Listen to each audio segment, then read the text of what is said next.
the strongest argument for abortion, in my view, is that women need abortion, right? That women will suffer without it, that there's this reproductive asymmetry between men and women, and therefore women are somehow disadvantaged by the fact that they can become pregnant and men can't, and they can be left without support, and so on. And so we really rebut that argument, I think, very thoroughly in the second chapter. Join the best in the movement. It's Conservative Conversations with ISI, educating for liberty since 1953. Welcome back. You're listening to Conservative Conversations with Marlo Slayback and Tom Saruf.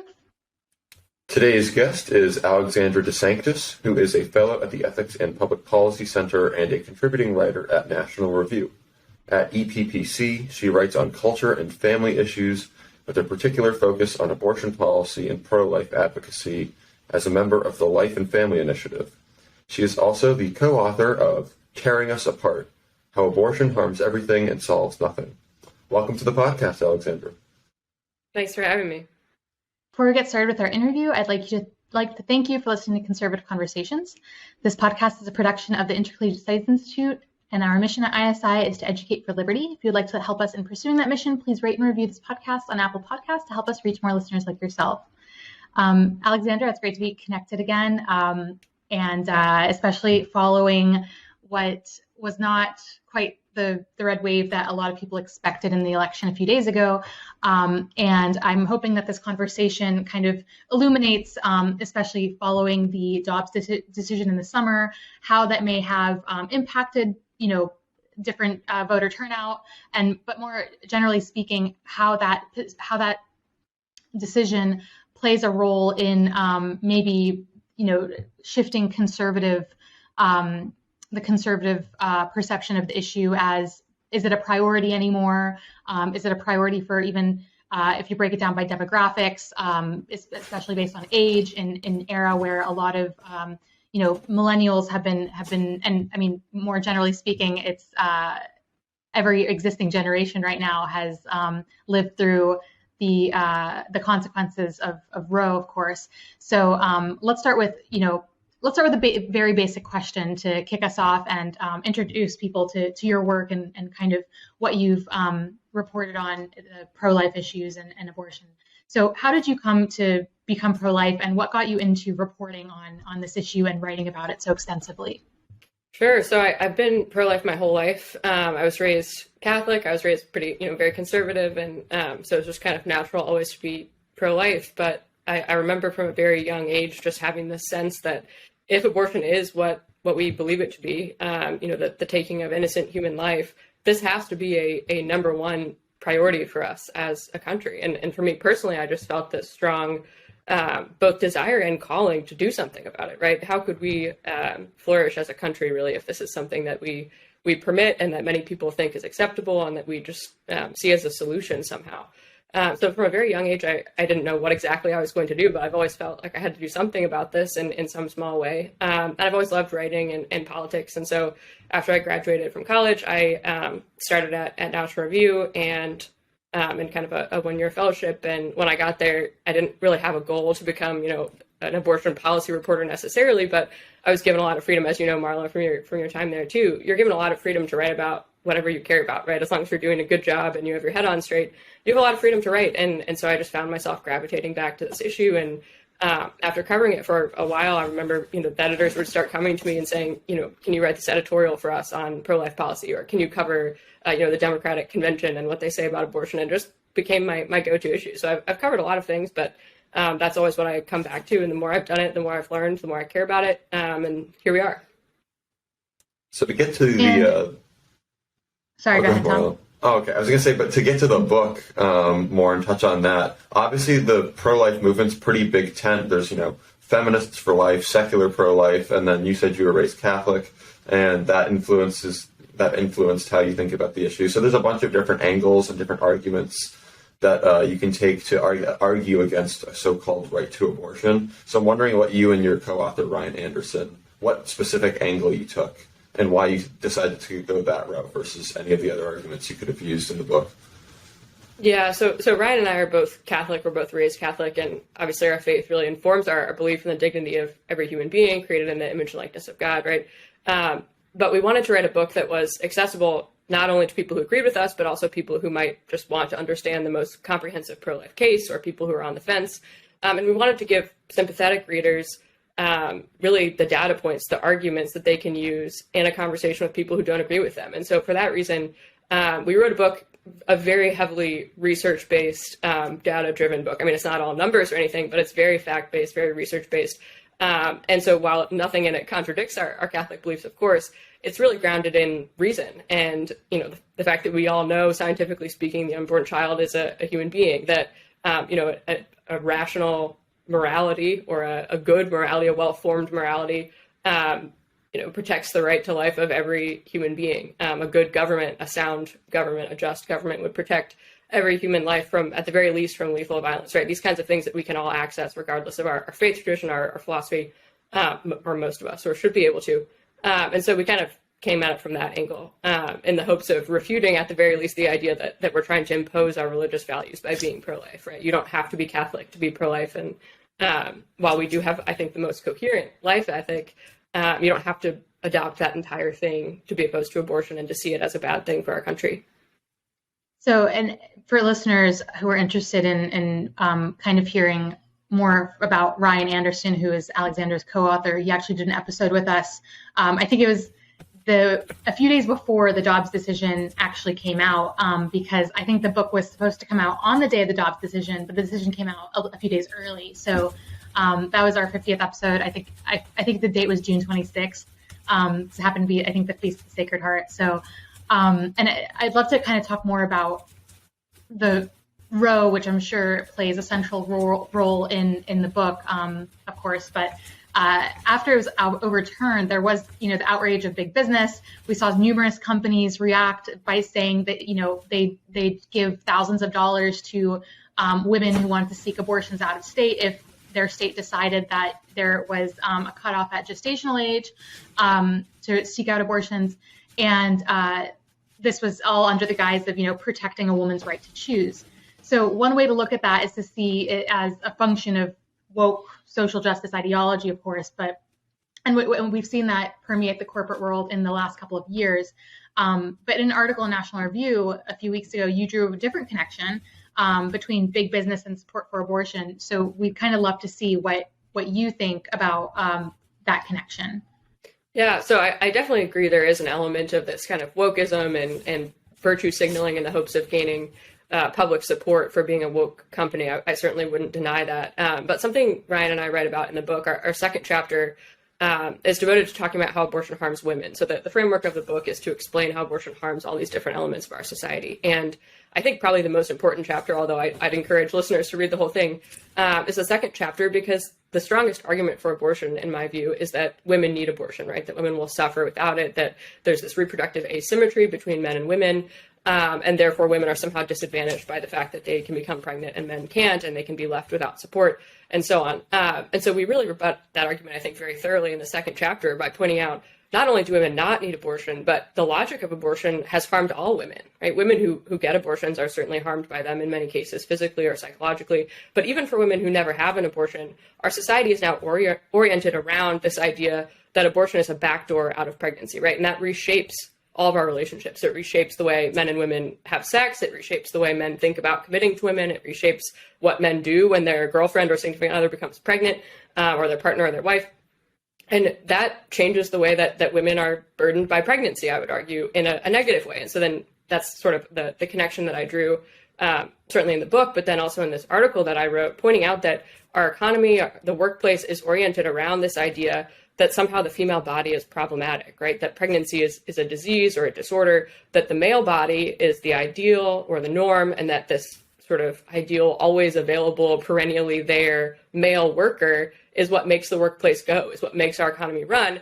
And so if women want to participate in that, there's no room made for pregnancy, childbearing, motherhood. Women have to conform to this male ideal, right? The female body is somehow strange if it's fertile, right? So we're supposed to sterilize ourselves with contraception. If that fails, we're supposed to get an abortion if we become pregnant, as opposed to having the workplace or the economy structure itself around the fact that women naturally can become pregnant and do become pregnant and often want to become pregnant and be mothers. And so then you see these big corporations suddenly throwing their weight behind funding for either elective abortion through their insurance plans or travel to get an abortion out of state, not only for virtue signaling reasons, but I think because it helps women fit into this male model, right? This ideal male model of perennial availability. And I would argue, and I think it's pretty clear, that's actually not a pro-woman workplace. It's a workplace that requires women to commit violence against their children in order to be more like men, so they can just kind of fit into this economic model that we have. So it sort of turns like first-rate women as women into sort of defective men. Exactly. Okay, that makes sense. Exactly. So I guess then in the aftermath of the Dobbs decision, which has overturned a national right to abortion, so-called, how does integrating women into the workplace on the same terms as men, is that like unsustainable now in the post-Roe world? Because like with abortion, like you said, it's sort of a back alley or like a last resort out of pregnancy and motherhood and childbearing. So now that you quote in some places cannot get an abortion, there's the ability to deny the sexual difference between men and women seems sort of unsustainable. So I guess where do we go from here, or what is the future of working women practically and ideally in your mind? Yeah, so to me, the end of Roe is really kind of the first domino in the chain in having a sort of restored notion of what men and women are and what our society should look like to accommodate those realities, right?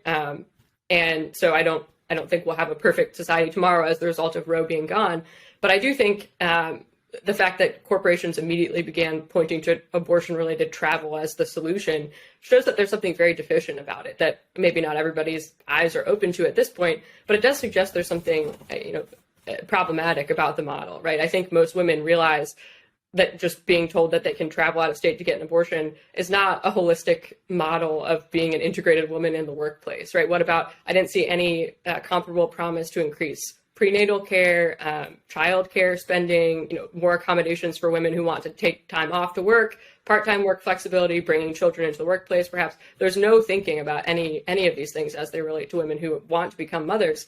I think that's an obvious deficiency, and we kind of see the rumblings of that in the paid time off or the paid family leave conversation.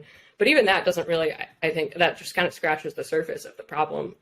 So I think the solution will have to be, honestly, a really major reorienting of our culture that accepts the notion that men and women are different, and that's a good thing, right? That we can't sort of technologically make women into men, nor should we try to. We have to have a society that accommodates both for what they are. And in fact, that both men and women deserve that kind of accommodation in the workplace, right? Men are fathers too, and that means a different thing than being a mother, but it also doesn't mean they're a perennially available worker either. So what are your thoughts on a few days, obviously the post-election, kind of what's your take on, I've seen kind of more cynical, kind of like pessimistic takes about coming from conservative leaning people who, in my opinion, kind of lost the plot. It seems like we should be thinking of abortion as this, the thing that we should all kind of center our beliefs around, considering it's the murder of an innocent unborn child. But I do see some commentators focus more on electoral victories rather than that central issue, which at least I believe it should be central.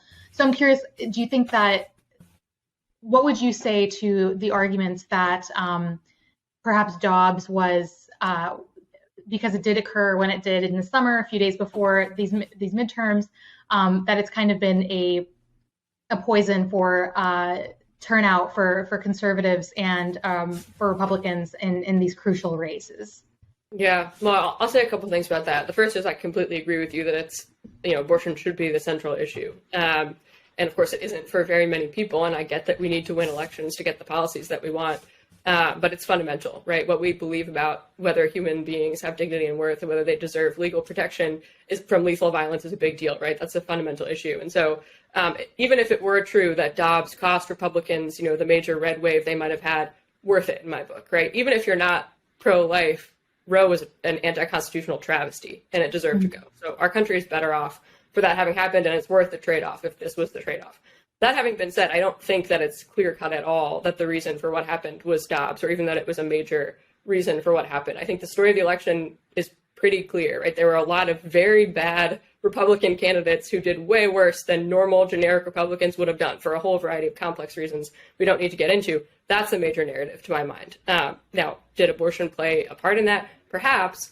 But I think to the extent that abortion or Dobbs was a dead weight for Republicans, it was because Republicans are very bad at messaging on abortion. They're terrible at pro-life messaging. They don't want to touch the issue. They're afraid of trying. They don't know how to talk about being pro-life in a compelling way. But the fact is the Republican Party is far closer to the average voter on abortion policy than Democrats are. Democrats want abortion on demand throughout all 9 months, paid for by the taxpayer, which is deeply unpopular with Americans and, frankly, with most Democratic voters. That is not something that most people support. And Republicans, for the most part, want incrementalism, right? It would be great to have laws protecting as many unborn human beings as possible. Our goal is total abortion abolition, but we're not going to get there tomorrow, right? And in the meantime, can we support a 15-week ban? Sure. Republicans are willing to support that on our way to the goal of total abolition. And Democrats are not. Democrats are not incrementalists. And so Republicans have the electoral political advantage of being where the people are as they try to convince them to become more and more pro-life. And they don't take that opportunity, right? Very rarely do Republicans say, look, I believe life begins at conception. I want to protect all unborn human beings, but that's not where the country is. And so for now, let's have a 15-week ban or a 10-week ban or whatever it is. They don't do that. They just run away from the issue.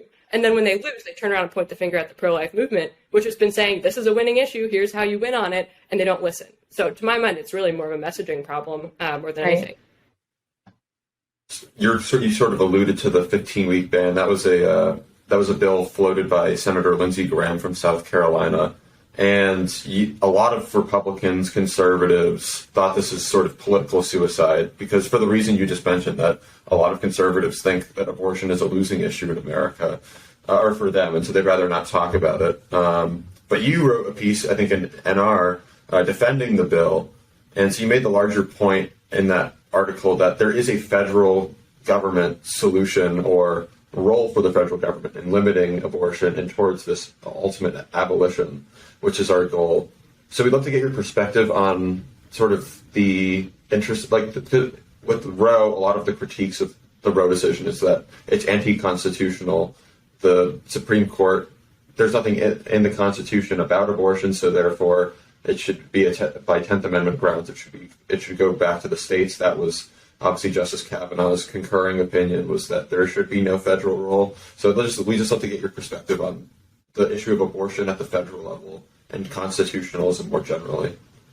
Yeah. So in my view, my read of Justice Kavanaugh's concurrence was actually that the Supreme Court can't decide the issue because the Constitution is silent on abortion from his view, and therefore the Supreme Court can't find that pro-abortion laws are unconstitutional. But I think it did leave room, and certainly the majority decision in Dobbs left room for Congress, right? The idea that Roe took away a right from the people and their democratically elected representatives. And that doesn't necessarily mean that when Roes are returned, it has to go only to the states. It means that the people and their elected representatives, perhaps also in Congress, have the authority to do something. So from my perspective, the Supreme Court has left that avenue open.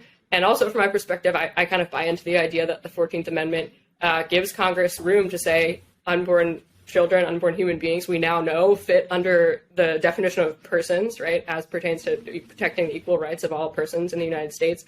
And therefore, we're going to pass a 15-week ban, or we're going to pass a 12-week ban on those grounds. I think that's perfectly legitimate constitutionally. There's some disagreement about that among conservatives, which is a bit of what I was speaking to in the column you mentioned. But a second issue is politically, right? How does this relate back to what we were just talking about a minute ago? I think politically speaking, Lindsey Graham made a really smart move there, because we've been talking since Dobbs almost constantly, because the pro-abortion side wants to, about whether or not pro-life laws are going to harm women's health, right? There's this pervasive idea that pro-life laws are going to make it impossible for women to get necessary health care. This is simply not true. I've looked at every single law, textually speaking. There's no reason for doctors to think they can't treat women in healthcare emergencies because of pro-life laws, and yet the other side was totally dominating the conversation. So regardless of whether you think Graham's bill is constitutionally sound or whatever, the timing was good because it gave Republicans something to point to and say, look, for right now, this is where we are. This is what we back as pro-lifers. This is what we back as pro-life Republicans. What do the Democrats want? And there it is. They want unlimited abortion on demand. They can't even agree with the 15-week ban, which is very popular with the American people, right? Many people would be very happy. The majority of Americans would be very happy with that for now. And so I think he really reoriented the conversation in a good way. It maybe came a bit too late. Not enough Republicans rallied around it. But I think politically speaking, it was a smart move. Speaking in terms of like demographics, have you seen any interesting trends regarding like public perception of abortion? Like, I guess most helpful to this podcast, especially since we have a lot of students listening, what would be relevant for them to perhaps know? And, you know, they're probably going to be more conservative students, but have you seen any interesting trends develop in terms of what millennials and Gen Z think about abortion? Is it radically different than perhaps like the boomer generation, their parents' generation, or is it becoming, do you see kind of more extreme thoughts on it developing?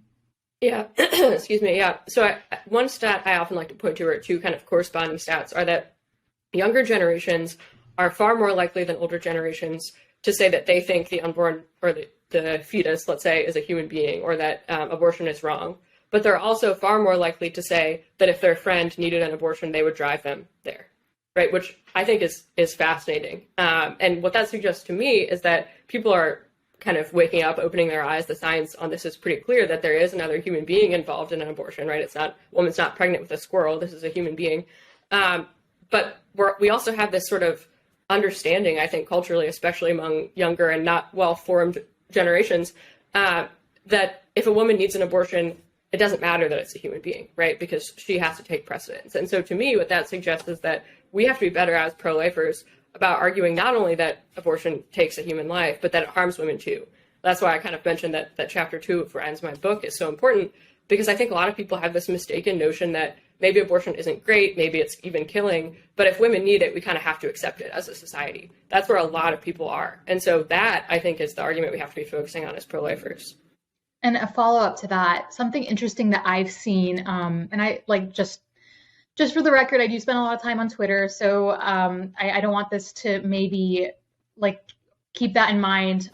It may not be a wider trend, generally speaking, out in the like real world, but I do see some women especially starting to turn on, or rather be more critical of the effects of, especially long-term effects of like contraceptives and birth control specifically, which is so interesting to me because I think the kind of default setting I've noticed for women, and I kind of saw this even like during my pregnancy, is that it's just kind of the default that women are all on birth control. But I'm starting to see that tide turn a little bit, that women are like, we've been fed these drugs and they're causing damage to our bodies to some degree or another, maybe, you know, harmful side effects, things like that. So I'm curious what your thoughts are, you know, as a fellow woman and as someone who more closely follows kind of these trends within your, you know, reporting and your beat. What do you think about that? Does that feed into maybe, will there ever be a shifting tide on abortion now that especially maybe some women, maybe this will grow to be more of a generalized thing, are starting to be more skeptical and scrutinize some of the harmful effects of such drugs? Yeah, I love that question. This is something I think about a lot because I have so many friends, and even some friends who are not religious at all, and don't have any particular dislike for contraception for religious reasons or moral reasons, but they don't see it as healthcare anymore, right? And it's frustrating to go to the doctor and, you know, list all these ailments you have and be told, oh, just take birth control, it'll be fine, and find out actually that's not true, right? It's not a healthcare treatment. I think there's a big reckoning coming, honestly. I don't know if it'll be in our lifetimes. It kind of feels like it will be because more and more secular people are kind of waking up and realizing, like, I have to know what's going on in my own body, and birth control is not allowing that to happen, right? And doctors are not interested in helping me because they just throw this one-size-fits-all solution at me, or supposed solution, and expect me to figure it out. And I think that trickles over to abortion too, right? We talk about abortion like it's healthcare. Everybody said, you know, you have to vote for Democrats because otherwise women won't have a right to essential healthcare. It is not actually a healthcare procedure to have a doctor kill your unborn child, right? There's no medical condition that requires you to directly kill an unborn child. Now, there might be some pregnancy complications that require healthcare treatment, emergency treatment, that could have the inadvertent effect of harming the child, but there's never a reason why a pregnant woman needs to go have an abortion, like to directly kill their child. It's just not necessary. And I think we all kind of know that. Maybe some people don't think about it too much, but it's really not healthcare. This is not something that's serving women. It's more of a backdoor out of some kind of difficult situation, or when contraception fails, or for social reasons, right? It's almost always some kind of social pressure, really, that causes women to do this. And another stat I find so interesting is women who get abortions very often cite lack of support from the child's father as their number one reason for being there. That is not a pro-woman solution, right? If they're being pressured or they're going to be abandoned if they don't get this abortion, that is not a solution for women. I think that's very clear. And yet we've all kind of accepted this as, oh, it's a woman's right, and it'll be so great for her if we just accept this as a society and then leave her on her own, right? The exact opposite of that is what women need. I remember in college, I took a class on freedom in America, and we read this chapter about the birth control pill and how that was supposed to be seen, and that was a big feminists and the second wave would champion this as a great liberatory device for women, so they could be more like men, as we've sort of alluded to already in the conversation. But then later in sort of the history, I think it's Elaine Tyler May's book, and I can't remember the name of the book, but she's the author, starts looking at a number of case studies where women receive pressure by men to be on birth control and to be on the pill. So I think it was just an interesting thing that you see with all these different sort of so-called healthcare devices and technologies that actually are changing what it means to be a woman. Not that I have direct experience of that, but I guess so maybe I'll pivot to a question about the midterms again, because another data point I saw was that married men and women went for the Republicans, and unmarried men went slightly for the Republicans, but overwhelmingly unmarried women went for the Democrats. And I'm wondering what role you think abortion played in that, especially with the freshness of the Dobbs decision that it came out in June. I'm also wondering, I guess, is there going to be some sort of large scale demographic split on abortion? Or is this something that, I guess, in 2024 or 2026, after people, I guess, get over or get used to the fact and sort of end up accepting the fact that Dobbs is now the law of the land, whether that sort of enthusiasm that we saw here will maybe wane over time? Yeah, so I'm not familiar enough with the demographics on past elections to say this with great certainty, but my general sense is that unmarried women have almost always been a very core voting bloc of the Democrats. So something I wrote before the election and something I still believe is that Dobbs did not deliver the midterms for Democrats. Now, it might have helped the Democrats a bit, but I don't think it's the number one reason why unmarried women were turning out for Democrats. Those women were always going to be voting for Democrats, right, if they did, because they were already pro-abortion. And the end of Dobbs, maybe it increased turnout a bit, but typically very pro-abortion people always show up to vote, and they always show up to vote for Democrats. And I don't think there's that many swing voters who are incensed about Dobbs. And this kind of goes to your second point, which is I think there was actually a big number of people who had bought into the idea that Roe v. Wade being overturned was going to make abortion illegal everywhere. As crazy as it sounds to people like us who are plugged in, a lot of people thought that. They thought that Roe made abortion legal and getting rid of Roe would make abortion illegal. And the kind of intervening months between Dobbs and the elections, I think showed most people actually that's not what's going to happen. They all looked at their individual state, and things were kind of being sorted out on a state by state level. And probably there are people who are still upset, even if they lived in California, that women in Nebraska or wherever now had fewer rights, as they would put it, and maybe they turned out to vote because of that. But I think over time, you're going to see people are actually okay with setting their own abortion policy, by and large, right? We have very complex views on abortion in this country. We've never really had much of a chance to have a real debate about them. And I think, and I'm hopeful that with more time, people will be okay with the status quo where we actually get to debate this out loud and vote on laws and vote for lawmakers who actually put the public will into law, right? We don't have to be dictated to by Planned Parenthood anymore on this. We don't have to be dictated to by Roe. I think the overwhelming majority of Americans would prefer that. I actually have a few good friends who work on the secular side of abortion, anti-abortion activism, and it's always interesting talking to them because obviously, I'm Catholic, and so most of my activism and that is against abortion is usually as part of my church or going for the March for Life alongside other Catholics, things like that. But they definitely, I think, strike. You were talking about messaging earlier. I think they do have messaging that's quite palpable to a secular audience. And I've spoken to other Catholics before who say, the kind of teleologically it's wrong, because not wrong per se, but because they are doing effective work, sure, but it's kind of disordered away from the transcendence. So there is, foundationally speaking, they're missing a piece of the puzzle, even though they're on the right page, right? They agree that is human life, and that if the state exists, it exists primarily and especially to protect human life. So I'm curious what your thoughts are on how we can message effectively, especially to a society that perhaps left of center people, moderates, who would maybe just dismiss religious people as being, whether it's zealots or being primarily informed by their faiths for their pro-life views, because I think that might be a very effective messaging on such an issue that is, it's existential, and we have to win over hearts on that topic. Yeah, I love that question. I guess I have a couple of different thoughts. One is, first and foremost, I think it's really important for pro-lifers to do whatever we can to push back on this idea that being pro-life or having pro-life laws is somehow an imposition of morality, right? We have to get really good at saying every law legislates some kind of morality. Every law legislates some kind of view of what's right and what's wrong, of what human beings ought to do or ought not do. Laws against theft also, correlate very well with Christianity, and yet no one is saying that that's an imposition of Christian morality.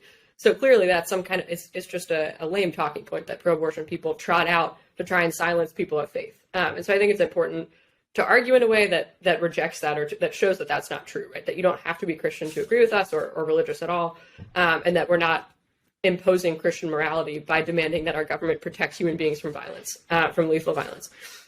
But then secondly, I completely agree with you that there is a missing piece of the puzzle. That's kind of what I was trying to get at about our book, right? There is this kind of coherent life ethic that we have as Catholics that's, I think, is correct and is more intelligible almost than just trying to argue about abortion. The big picture actually gives you a lot more and tells you a lot more.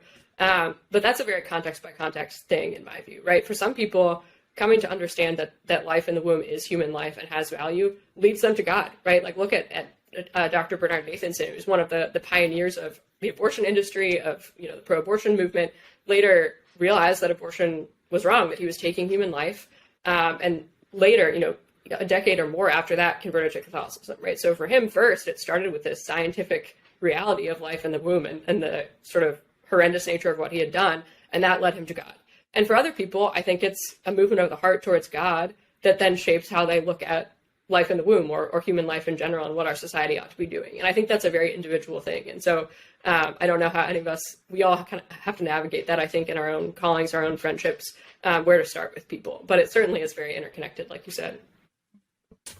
I want to ask you about the future of the pro-life movement in America, especially with regards to education, because like Marlo, I'm also very on Twitter. And so, like, you've seen in the schools, a lot of the sort of critical race theory, anti-racist ideology, LGBT ideology being taught in schools as a positive good towards our next generation. And so I'm wondering how, how all of these different social issues coalesce in education and how our students are being taught things, like what that means for the future of the pro-life movement when you have like a lot of K through 12 in America, education in America, teaching the next generation to be pro-choice. Because I also spent some time as a teacher, and I'm sure there were some students who were quietly pro-life, but it was sort of assumed that abortion is healthcare, like all the talking points that we've been sort of alluding to from the pro-abortion side. It's healthcare, to be pro-woman is to be pro-abortion. It's just assumed that the students are expected to, as early as like 7th and 8th grade, that they're thinking that abortion is good and necessary. So I'm wondering, and also I know that Gen Z in the midterms came out plus 30 Democrat, which is probably one of the most ideologically partisan demographic voting blocks ever. It's in a way that sort of stuns me as a Zoomer. So just what are your thoughts on how the pro-life movement is going to combat that and win hearts and minds in spite of an indoctrination and pro-abortion talking points? Yeah, that's a big question. So a couple things. One of my great fears is that social media is where these young people are becoming pro-abortion, right? There's just a total dominance, I think. Now, I'm not on TikTok, so I don't know, but my sense is it's a almost totally dominated by left-wing ideology, by pro-abortion messaging, all of this stuff. I've heard of TikToks of women going to get an abortion and posting videos of it or whatever. And this is what young people are just staring at all day, not to mention the negative effects of staring at social media all day. So I'm terrified about what's happening to these younger generations who grew up on smartphones for all kinds of reasons. But I think that's a big area where I know pro-life groups are working, but we got to do more. That's really where you reach people, Gen Z in particular, I think, and that matters. Being able to have a 30-second soundbite that's appealing matters. But then as to the schools, one big idea I've been talking with a colleague about recently is why don't we teach embryonic development or fetal development as part of sex ed in schools, right? That's not pro-life. Now pro-abortion people would say, oh, that's too pro-life, right? Which is telling. But we should know, everybody should learn in school what is going on in the womb for human development, right? And I think that very reality actually would shape a lot of minds to be pro-life because you realize there's actually a human being here and what's happening all along the way. And then in conjunction with what Marla was mentioning about contraception, why doesn't sex ed include actually teaching women about their bodies, right? Why is it all about how not to get pregnant? That's the only thing that's being taught. And we don't mention abstinence, of course. But that aside, why aren't we educating men and women about fertility and how it actually works, right? That is actual sex ed. And so if there's an opening there, and I know some pregnancy resource centers are actually kind of working on this that are helping teach sex ed in some states, are working on trying to get that sort of information into the classroom. And that's probably a very long-term type of project. But that really, if you can get people there and even just tell them basic facts, I think that would go quite a long way. To wrap us up, Alexandra, do you have any advice for, our steadfast pro-life activists, and whether they be on college campuses or maybe they're doing that, that's their vocation in life, especially in, after Dobbs, what's your advice to them? Yeah, so what I've been saying a lot is nobody can do everything that needs to be done right now, and it feels very overwhelming to look at the landscape of everything. But everybody can do at least one thing, right? So look around where you are, and if you're not involved yet, look at what you could do in your community. So if you're on a college campus, make sure you've joined the pro-life group. Make sure you know what the local pregnancy resource center is doing. Host a fundraiser for them. Maybe you babysit for graduate students who have children on campus, or maybe you host baby showers for women with unplanned pregnancies, or there's all kinds of things you can do if your eyes are open. Host a diaper drive for a pregnancy resource center. Maybe you're doing more advocacy, right? Learn how to talk about this issue. Learn how to go beyond just saying human life in the womb is valuable, right? We have to start there, but learn how to talk about abortion being harmful to women in particular, and the rest of our society. I think that is incumbent on every pro-lifer to know how to do that, but really just look at where you are and try to discern what you're called to in your stage in life. Well, thank you so much for joining us today. If people want to see more of your work, where can they find you? And, maybe where can they find your book? It's probably on Amazon. Yeah, the book's on Amazon. It's at Barnes & Noble too. I think you can buy it straight through the publisher, which is Regnery, so you can check that out. And then the rest of my work is either at eppc.org or nationalreview.com. And that's about it, I think. Yeah. Great. Well, thank you again so much for joining us. Thank you. It's been great. Thank you for listening to Conservative Conversations with ISI. If you've enjoyed this podcast, please feel free to head over to isi.org/resources to see all that we offer our members, including the Intercollegiate Review, select modern age articles, ISI books, and of course, this podcast. Thanks again for listening. Don't forget to rate and review, and we will see you next time on Conservative Conversations with ISI.